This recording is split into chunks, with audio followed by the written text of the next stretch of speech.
Hi hello friends, welcome to Anavalli kitchen. ಇವತ್ತಿನ ವಿಡಿಯೋದಲ್ಲಿ Andhra special ಒಂದು ಟೈಮಲ್ಲಿ ತುಂಬಾ ಟ್ರೆಂಡಿಂಗ್ ಆಗಿರೋಂಥ ರೆಸಿಪಿ ಮಾಡಿ ತೋರಿಸ್ತಾ ಇದ್ದೀನಿ. ಅದೇನಪ್ಪ ಅಂದರೆ ಪಾಲಕ್ ಖಾರ. ಸ್ವಲ್ಪ ಲೇಟಾಗಿ ಟ್ರೈ ಮಾಡ್ತಾ ಇದ್ದೀನಿ. ಈಗ ಲೇಟ್ ಮಾಡೋದು ಬೇಡ, ರೆಸಿಪಿನ ಸ್ಟಾರ್ಟ್ ಮಾಡೋಣ. ಮೊದಲಿಗೆ ನಾನಿಲ್ಲಿ ಈ ರೆಸಿಪಿ ಮಾಡೋದಕ್ಕೆ ಇವಾಗ ಒಂದು ಮಿಕ್ಸಿ ಜಾರಿಗೆ ಒಂದು ಮೀಡಿಯಮ್ ಸೈಜಿಂದು ಈರುಳ್ಳಿ ಕಟ್ ಮಾಡಿ ಹಾಕ್ಕೊಳ್ತಾ ಇದ್ದೀನಿ. ಅದ್ರ ಜೊತೆಗೆ ಸ್ವಲ್ಪ ಬೆಳ್ಳುಳ್ಳಿ, 1.5 ಸ್ಪೂನ್ನಷ್ಟು ಅಚ್ಚ ಖಾರದ ಪುಡಿ, ಸ್ವಲ್ಪ ನೀರು ಹಾಕ್ಕೊಂಡು ರುಬ್ಕೊಂಡಿದ್ದಾದಮೇಲೆ ಅದೇ ಮಿಕ್ಸಿ ಜಾರ್ಗೆ ಮತ್ತೆ ಒಂದು ಅರ್ಧದಷ್ಟು ಈರುಳ್ಳಿನ ಹಾಕಿ ಸ್ವಲ್ಪ ತರಿಯಾಗಿ ರುಬ್ಕೊಂಡು ಸೈಡಿಗೆ ಎತ್ತಿಟ್ಕೊಂಡಿದ್ದೀನಿ. ನೆಕ್ಸ್ಟ್ ಇನ್ನೊಂದು ಸೈಡಲ್ಲಿ 1.5 ಕಟ್ನಷ್ಟು ಪಾಲಕ್ ಸೊಪ್ಪನ್ನ ತಗೊಂಡು ಒಂದೆರಡು ಸಲ ಚೆನ್ನಾಗಿ ವಾಶ್ ಮಾಡ್ಕೊಂಡಿದ್ದಾದಮೇಲೆ ಈ ರೀತಿ ಸಣ್ಣದಾಗಿ ಕಟ್ ಮಾಡ್ಕೊಳ್ತಾ ಇದ್ದೀನಿ. ತುಂಬ ಕಡಿಮೆ ಇಂಗ್ರೀಡಿಯೆಂಟ್ಸ್ನ ಉಪಯೋಗಿಸ್ಕೊಂಡು ಒಂದು 10ರಿಂದ 15 ನಿಮಿಷದಲ್ಲಿ ಮಾಡ್ಕೋಬೋದು. ಬ್ಯಾಚುಲರ್ಸ್ಗಂತೂ ತುಂಬಾ ಈಸಿಯಾಗಿರೋಂಥ ರೆಸಿಪಿ ಅಂತಲೇ ಹೇಳ್ಬೋದು. ಇವಾಗ ಒಂದು ಕಡಾಯಿಗೆ ಸ್ವಲ್ಪ ಎಣ್ಣೆ ಹಾಕ್ಕೊಂಡು ಎಣ್ಣೆ ಚೆನ್ನಾಗಿ ಕಾದ್ಮೇಲೆ ಸಾಸಿವೆ, ಜೀರಿಗೆ, ಕಡಲೆಬೇಳೆ, ಉದ್ದಿನಬೇಳೆ, ಒಂದೆರಡು ಒಣಮೆಣಸನ್ನ ಹಾಕ್ಕೊಂಡು ಇವನ್ನ ಚೆನ್ನಾಗಿ ಫ್ರೈ ಮಾಡ್ಕೊಂಡಿದ್ದಾದಮೇಲೆ ಸ್ವಲ್ಪ ಬೆಳ್ಳುಳ್ಳಿನ ಸಿಪ್ಪೆ ಬಿಡಿಸಿ ಹಾಕ್ಕೊಳ್ತಾ ಇದ್ದೀನಿ.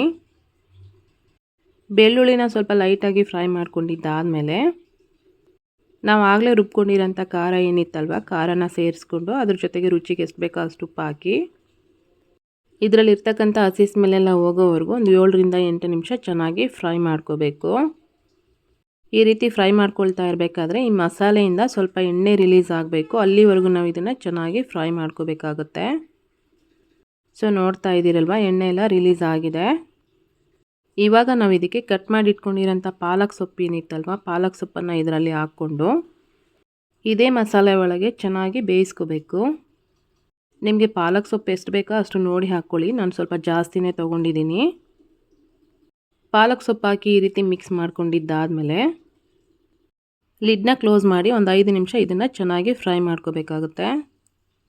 ಮಧ್ಯೆ ಮಧ್ಯದಲ್ಲಿ ಲಿಡ್ನ ಓಪನ್ ಮಾಡಿಕೊಂಡು ಮತ್ತೆ ಮಿಕ್ಸ್ ಮಾಡ್ಕೋಬೇಕಾಗುತ್ತೆ, ಇಲ್ಲಾಂದರೆ ತಳ ಹಿಡಿಯೋ ಚಾನ್ಸಸ್ ಇರುತ್ತೆ.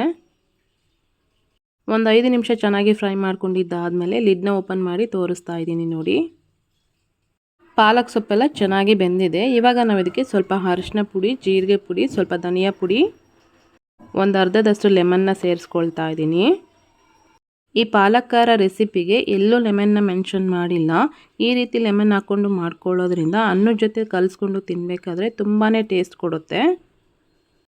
ಲೆಮನ್ ಹಾಕಿ ಒಂದು ಸಲ ಇದನ್ನು ಈ ರೀತಿ ಮಿಕ್ಸ್ ಮಾಡ್ಕೊಂಡಿದ್ದಾದಮೇಲೆ ಸ್ಟವ್ನ ಆಫ್ ಮಾಡಿಕೊಂಡು ಒಂದು ಪ್ಲೇಟಿಗೆ ಸರ್ವ್ ಮಾಡಿಕೊಂಡ್ರೆ ಆಯಿತು.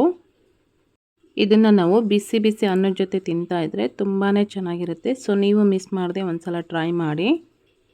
ಹಾಗೆ ಇವತ್ತಿನ ವಿಡಿಯೋ ಇಷ್ಟ ಆಗಿದ್ದರೆ ಈ ವಿಡಿಯೋಗೆ ಒಂದು ಲೈಕ್ ಮಾಡಿ, ಕಮೆಂಟ್ ಮಾಡಿ, ಶೇರ್ ಮಾಡಿ. Thank you.